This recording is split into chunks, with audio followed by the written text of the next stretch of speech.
Bab 951. Melenyapkannya. Setelah Yorusun membawa orang-orang itu pergi, pintu ruang gawat darurat akhirnya kembali normal. Charles Ma melangkah maju dan bertanya, "Kak Chen, ini bukan pertama kalinya Yorusun melakukan ini. Apakah kamu benar-benar akan membiarkan keluarga Sun begitu saja?" Jerry yang menjawab dengan wajah meremehkan, "Hanya keluarga Sun, untuk apa repot-repot?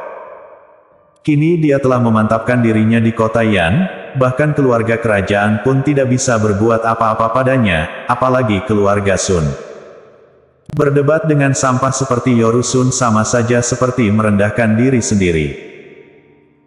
"Kak Chen, kamu bisa menyuruh Ken Kokian membawa pasukan bayangan untuk bertindak, meskipun keluarga Sun tidak layak untuk kita lawan, tetapi Yorusun ini sangat arogan, dia seharusnya sudah dihabisi sejak lama," kata Charles Ma sambil mengertakkan giginya.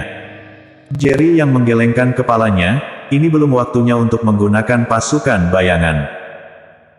Jangan khawatir, Yorusun membawa orang-orang ke rumah sakit hari ini untuk memohon ampun, bahkan jika kita tidak bertindak pun, tetap akan ada orang yang melakukannya pada keluarga Sun." Charles Ma tercengang sejenak, "Maksud Kak Chen, keluarga kerajaan Chow akan mengambil tindakan terhadap keluarga Sun? Jika tidak, siapa lagi?" Jerry yang berkata, "Di antara keluarga kekaisaran dan keluarga kerajaan Kyushu, keluarga mana yang tidak sombong dan arogan?" Di mata mereka, 8 keluarga besar kota yang hanyalah semut, keluarga Sun berani mengkhianati keluarga kerajaan, bagaimana keluarga kerajaan Chow bisa mentolerir hal ini? Mendengar apa yang dikatakan Jerry Yang, Charles Ma tiba-tiba tersadar. Tepat pada saat ini, pintu ruang gawat darurat tiba-tiba terbuka dari dalam, dan David Qin yang baru saja menjalani operasi didorong keluar. Jerry yang bergegas maju, "Kak Ai, bagaimana kabar ayah mertuaku?" Irene melepas maskernya dan tersenyum kecil pada Jerry Yang, "Tenang saja, aku sendiri yang mengoperasi Paman Qin, operasinya sangat sukses dan tidak akan ada gejala sisa, dia hanya perlu beristirahat total untuk sementara waktu." Mendengar perkataan Irene, Jerry yang akhirnya menghela nafas lega. "Terima kasih, Kak Ai." Jerry yang berkata dengan penuh rasa terima kasih. Irene menggelengkan kepalanya sedikit, melihat ke arah Viola Feng dengan penuh arti, dan berkata kepada Jerry Yang, "Alasan mengapa operasi ini begitu sukses adalah berkat pil obat yang diberikan oleh gadis cantik ini kepada Paman Qin. Jantung Paman Qin terluka parah, dan pil obat yang diberikan oleh dokter ajaib kecil ini kepada Paman Qin telah menstabilkan kondisi Paman Qin, sehingga operasi dapat diselesaikan dengan aman." Viola Feng tersenyum kecil pada Irene, dan berkata dengan agak malu, "Aku hanya bisa menstabilkan luka Paman Qin, sedangkan tulang rusuknya yang patah hanya bisa diobati dengan operasi." "Kak Ai, kakek Viola adalah dokter ajaib, jika bukan karena dokter Feng yang menyelamatkanku kala itu, kamu mungkin tidak akan pernah melihatku lagi." Charles Ma angkat bicara saat ini, merasa sedikit emosional. Selama perjalanan ke kota Raja Guan, dia hampir mati di tangan keluarga kerajaan Guan, yang membuatnya sangat tersadar. Selama menghabiskan beberapa hari untuk memulihkan diri di rumah Dr. Feng, dia memikirkan banyak hal, dan merasa sangat menyesal pada Irene. Bagaimanapun juga, dia baru saja menikah dengan Irene, tetapi dia pergi tanpa pamit, dan hanya meninggalkan sepucuk surat terakhir, dan membobol masuk ke keluarga kerajaan Guan sendirian. Memikirkannya sekarang, dirinya memang impulsif. Ketika Jerry yang membawa David Qin yang terluka parah ke rumah sakit, Charles Ma juga baru sampai di rumah sakit, dan dia belum sempat mengucapkan sepatah kata pun kepada Irene. Sekarang setelah Irene selesai mengoperasi David Qin, ini adalah kali pertama dia bertemu dengan Irene lagi setelah perjalanan ke keluarga kerajaan Guan, dan dia merasa sangat emosional. Irene terus menatap Charles Ma, air mata mengalir pada matanya yang sangat merah. Dia tidak mengatakan sepatah kata pun, dan hanya menatap lurus ke arah Charles Ma. Melihat Irene tidak mengatakan apa-apa, dengan air mata berlinang, hati Charles Ma semakin merasa bersalah. Setelah saling memandang untuk waktu cukup lama, Charles Ma akhirnya melangkah maju dan menarik Irene ke dalam pelukannya. Istriku, maafkan aku. Oh. Irene tidak bisa lagi menahan air matanya dan menangis dengan suara pelan. Charles Ma tidak tahu betapa takutnya Irene saat melihat surat terakhir yang ditinggalkannya. Irene bahkan sudah menyiapkan diri untuk tidak akan pernah melihat Charles Ma lagi dalam hidup ini. Charles Ma, kamu keterlaluan. Apa kamu tahu betapa Kak Ai mengkhawatirkanmu? Jika bukan karena Kak Ai sedang hamil, dia pasti sudah bergegas ke kota Raja Guan untuk mencarimu. Saat ini, seorang dokter wanita berjas putih berjalan mendekat, menatap Charles Ma, dan berkata dengan marah. Dia adalah rekan dan sahabat baik Irene. Selama hari-hari ketika Charles Ma pergi, dia yang selalu berada di sisi Irene. Melly. Irene buru-buru menghentikan ucapannya, tapi sudah terlambat. Melly sudah memberitahu tentang kehamilannya. Charles Ma yang masih merasa bersalah tiba-tiba terdiam di tempatnya saat mendengar Melly mengatakan bahwa Irene sedang hamil. Jerry yang juga terkejut, dan tanpa sadar melihat perut bagian bawah Irene, tetapi dia mengenakan jas putih dan tidak kelihatan sama sekali.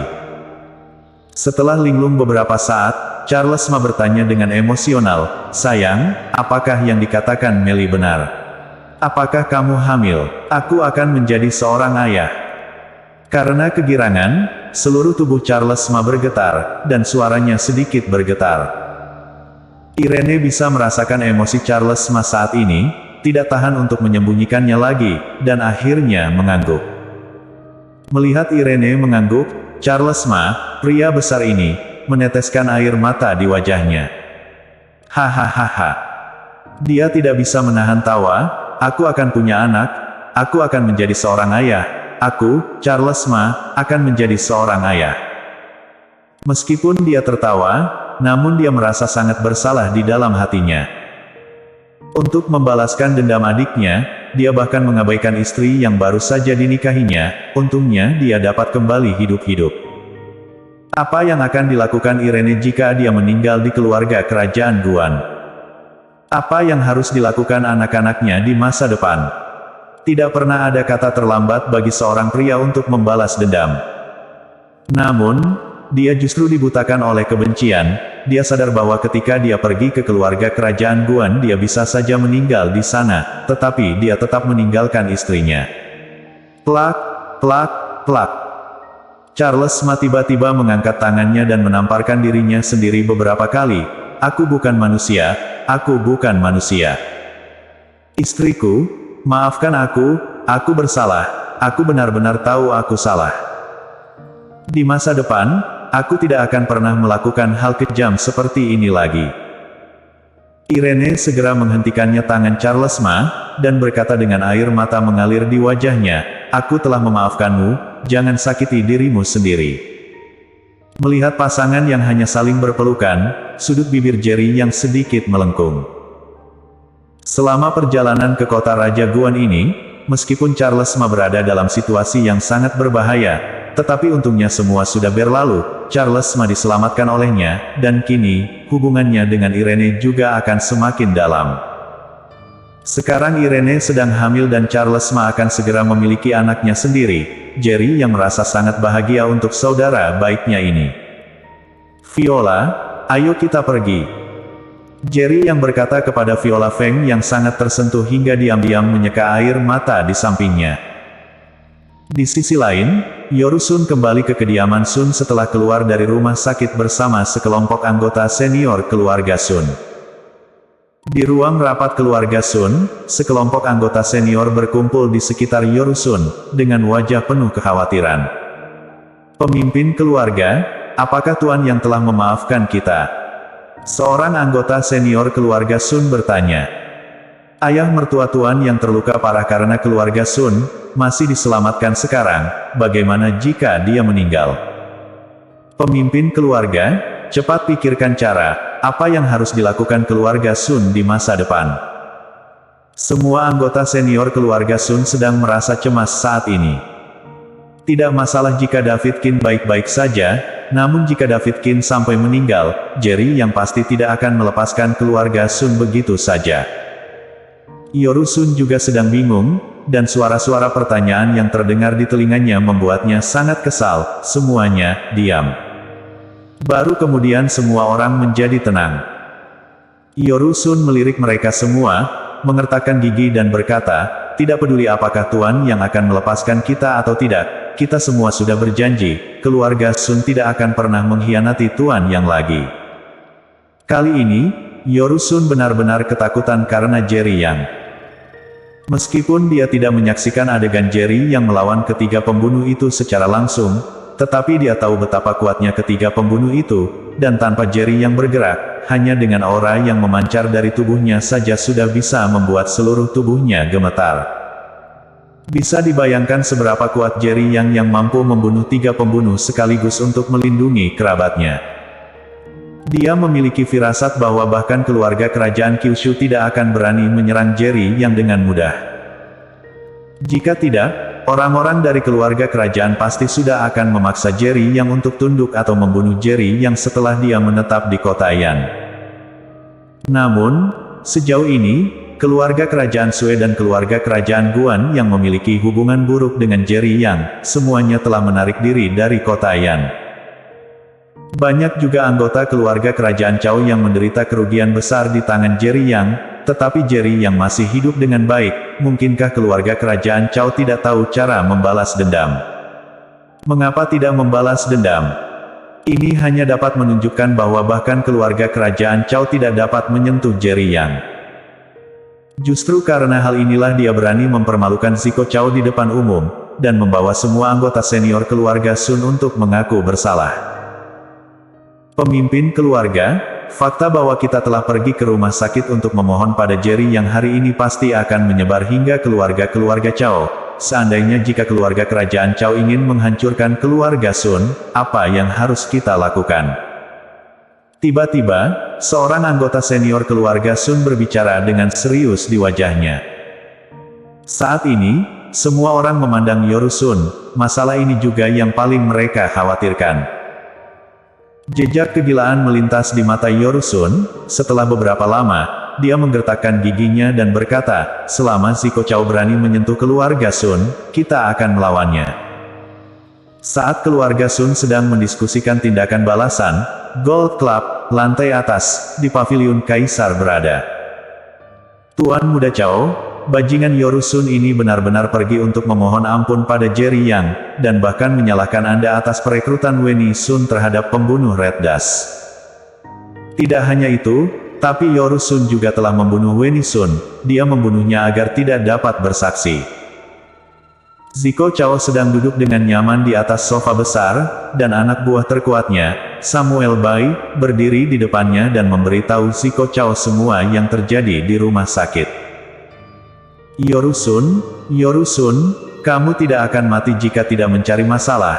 Kamu bertekad untuk melawan keluarga kerajaan Chowku. Jika demikian, maka aku akan membuat keluarga Sun menghilang di kota Yan dulu."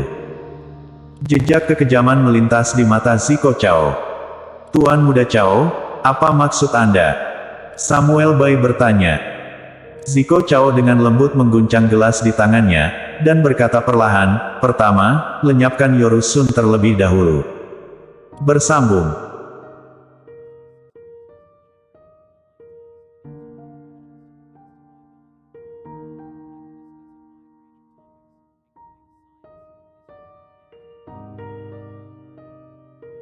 Bab 952.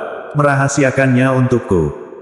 Sekujur tubuh Samuel Bai gemetar, dan dia berkata dengan ekspresi terkejut, "Tuan Muda Chow, jika kita membunuh Yorusun, bukankah itu artinya kita mengakui telah terlibat dalam penculikan ayah mertua dan putri Jerry Yang?" Zico Chow mencibir, dan bertanya balik, "Apakah menurutmu, masih ada ruang untuk relaksasi dalam hubungan antara keluarga kerajaan Chow dan Jerry yang saat ini?" Samuel Bai menggelengkan kepalanya. Zico Chow bertanya lagi, "Apakah menurutmu jika kita memberitahu Jerry Yang bahwa kita tidak ada hubungannya dengan Horky Qin yang menculik ayah mertua dan putrinya, dia akan mempercayainya?" Samuel Bai menggelengkan kepalanya lagi, karena hanya Zico Chow yang paling dicurigai dalam masalah ini, dan masalah utamanya adalah mereka belum memiliki bukti.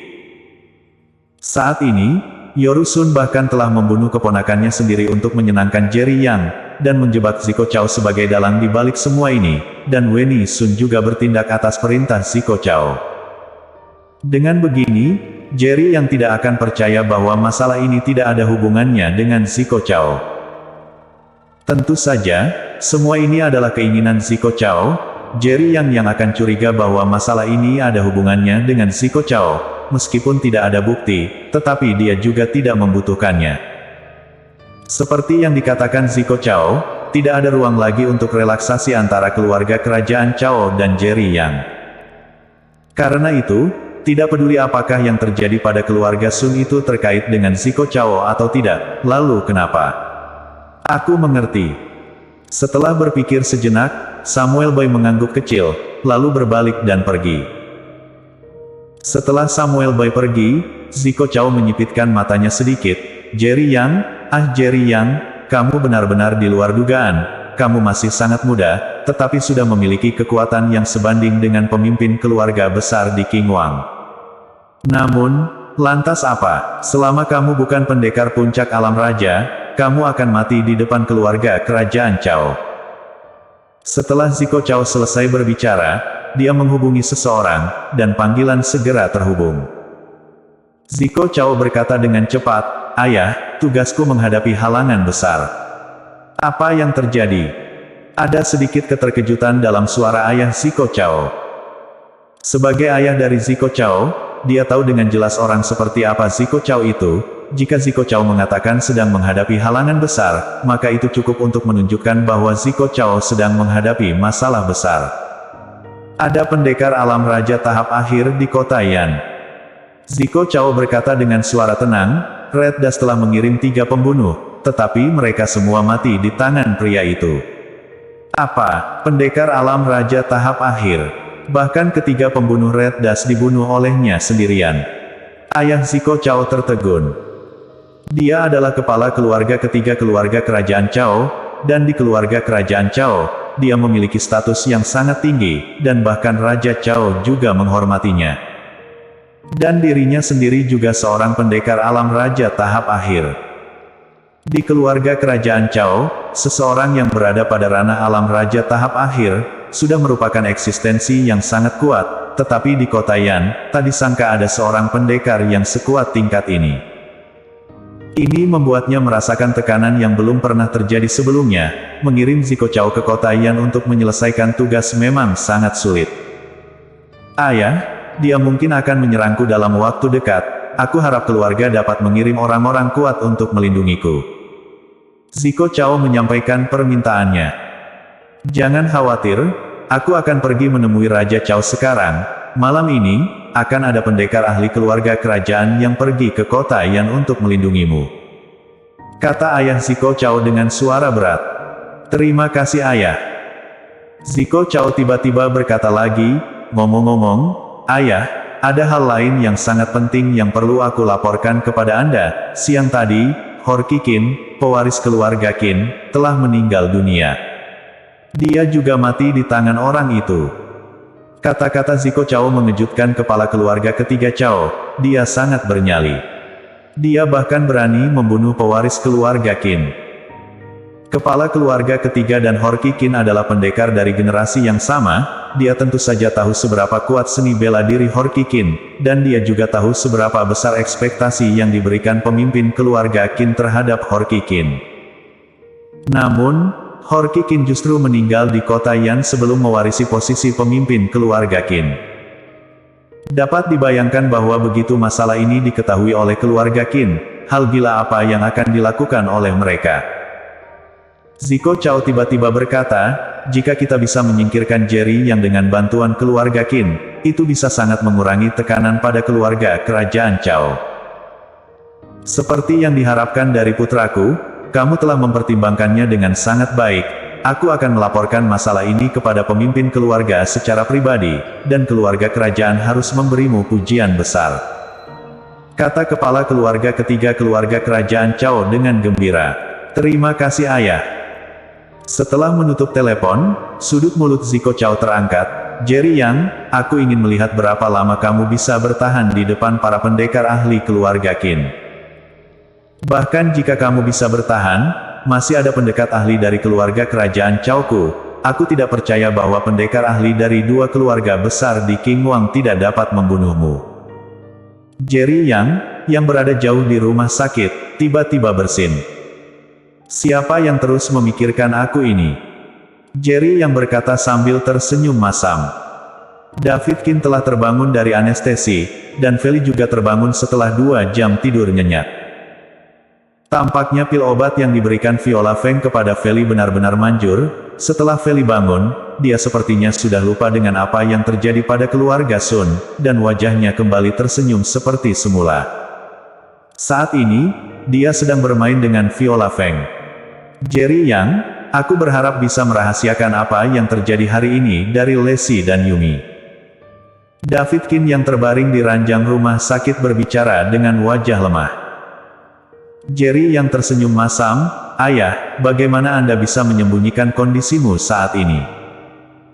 Dia tentu saja tahu bahwa David Qin takut Lexi Qin dan Yumi Qin akan khawatir, jadi dia menyuruh Jerry yang menyembunyikan masalah ini. Hanya saja dia terluka terlalu parah. Lexi Qin dan Yumi Qin sangat pintar, bagaimana mungkin bisa disembunyikan.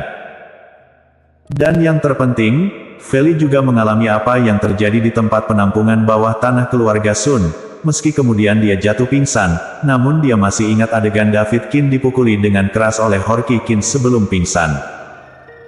David Qin berkata, "Katakan saja ketika kita masih di Jiangsu, aku telah menyinggung seseorang saat berjudi waktu itu, dan orang itu membalas dendam kali ini."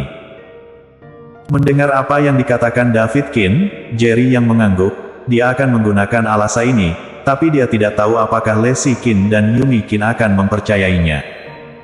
"Selama kamu membantuku, mereka pasti tidak akan curiga." David Qin menebak kekhawatiran Jerry Yang, dan memaksakan sebuah senyuman. "Baiklah, begitu saja." Jerry yang setuju. Dia tidak ingin Lexi Qin dan Yumi Qin terlibat dalam perselisihan di kota Yan. Mereka hanyalah orang biasa yang hanya ingin bekerja dengan baik dan menjadi orang biasa. Kini, setelah misteri hidup David Qin diketahui olehnya, mungkin akan ada lebih banyak hal terkait David Qin yang akan terjadi di masa depan. David Qin tidak bisa lari dari masalah ini. Jika hal-hal ini diketahui oleh Lexi Qin dan Yumi Qin, itu pasti akan mempengaruhi kehidupan mereka. "Ayah, ada apa denganmu?"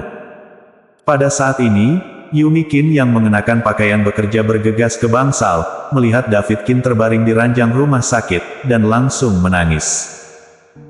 Pada saat ini, seluruh kepala David Qin ditutupi perban, dan dia terlihat sangat tidak berdaya, dengan hanya mata, mulut, dan hidungnya yang terlihat.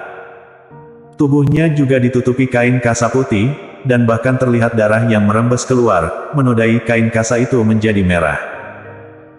"Yumi, ini salah ayah.